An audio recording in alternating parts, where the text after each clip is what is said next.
Hi friends, Karthik Deepa சீரியலில் ஒரு அட்டகாசமான ப்ரொமோ வந்திருக்கு. அதை பற்றி தான் இந்த வீடியோவில் பார்க்க போகிறோம்.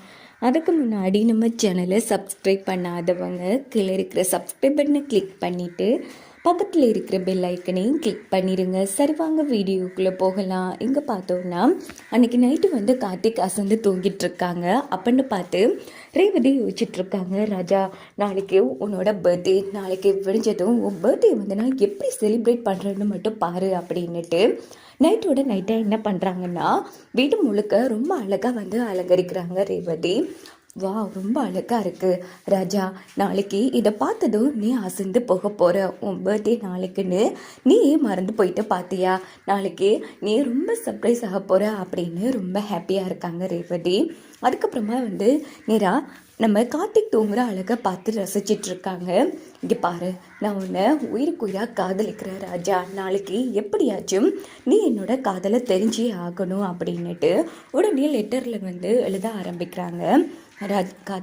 ராஜா, நான் உன்னை உயிருக்கு உயிராக காதலிக்கிறேன். இனி எத்தனை ஜென்மம் எடுத்தாலும் எனக்கு புருஷன்னா அது நீ மட்டும்தான் அப்படின்னு நல்ல அழகாக லெட்டர் ஒன்று எழுதி மடித்து நம்ம காட்டி படுப்பாங்க இல்லையா?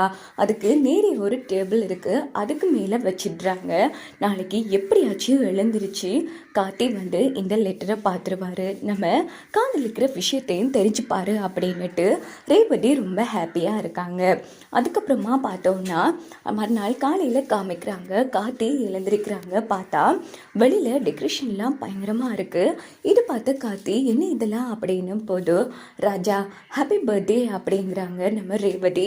இது கிட்ட கார்த்திக், என்ன ரேவதி இதெல்லாம் அப்படின்னும் போது, ஆமாப்பா, நைட்டு ரேவதி கண் முழிச்சு உனக்காக எவ்வளோ வேலையெல்லாம் பார்த்தா தெரியுமா? எல்லாமே உனக்காகத்தான்ப்பா எலியா எங்ககிட்ட சொல்லிட்டா ரேவதி அப்படின்னு மயில் சாமுண்டீஸ்வரி வீட்டில் இருக்கிற எல்லாருமே சந்திராவை தவிர நம்ம கார்த்திக்கு பர்த்டே விஷ் பண்ணுறாங்க. கார்த்தியும் ரொம்ப ஹாப்பி ஆகுறாங்க. இதெல்லாம் எதுக்கு ரேவதி? இதெல்லாம் உனக்கு ரொம்ப கஷ்டம் இல்லையா அப்படின்னும் போது, ஏன் இப்படிலாம் பேசுகிற? உனக்காக செய்கிறதுல எனக்கு என்ன கஷ்டம் ராஜா? சரி, ஃப்ரெஷ் ஆகிட்டு வா, கேக் கட் பண்ணலாம் அப்படின்னது. கார்த்தி ஃப்ரெஷ் ஆகிட்டு வராங்க. அங்கே பார்த்தோம்னா அழகாக கேக்கெலாம் ரெடி பண்ணி வச்சுருக்காங்க நம்ம ரேவதி.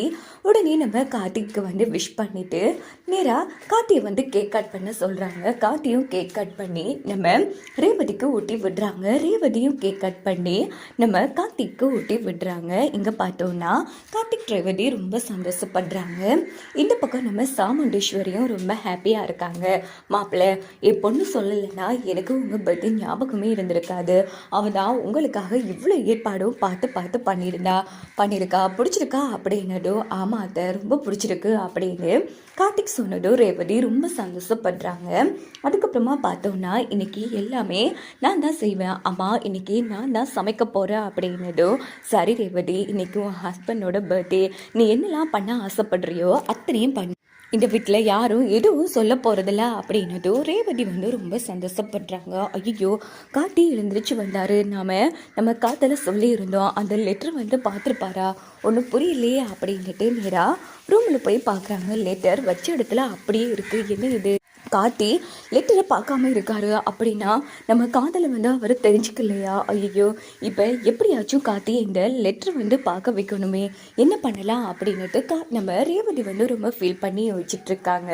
அப்படின்னு பார்த்து காட்டி ரூமுக்கு வராங்க. உடனே ஒரு ஜாடிக்கு கீழே அந்த லெட்டர் இருக்கிறத கவனிச்சிட்றாங்க. ஆஹா, காட்டி லெட்டரை பார்க்காரு அப்படின்னுட்டு ரேவதி செம்ம ஹாப்பியாக இருக்காங்க.